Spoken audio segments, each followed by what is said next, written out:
And to make a miserable story short, I got it back in. No problem. No problem. But it pissed me off so bad. I had to fix a solder connection there.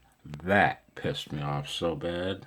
I don't know if you can see it, but that solder blob right there? No. I just used my shit phone. That solder blob. Fuck it, I'm leaving it.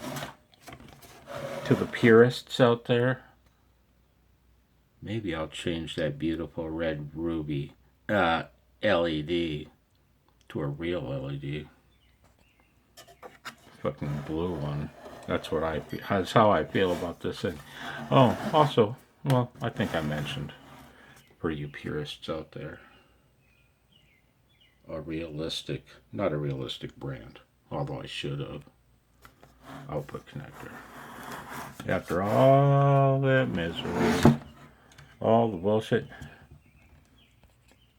and those factory, I don't know what kind of caps they are, but all those white caps, they're staying.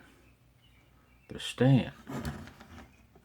There's more up here. I think, yeah, there's one.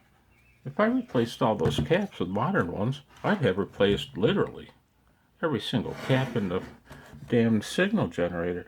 Oh, here, for you purists. Look at these filter caps. What do we have?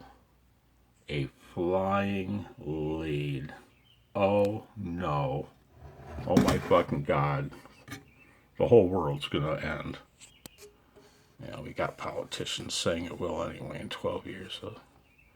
Yeah. Idiots. And look at me, man. Flying leads.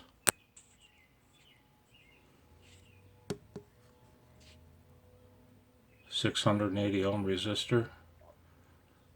Disconnected selenium rectifier. Replaced with a series 1N 4007. Works awesome. Voltages are acceptable. Yeah.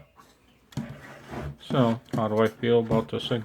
I was waiting to make a final video before putting the cabinet back on. So, how do I feel about this?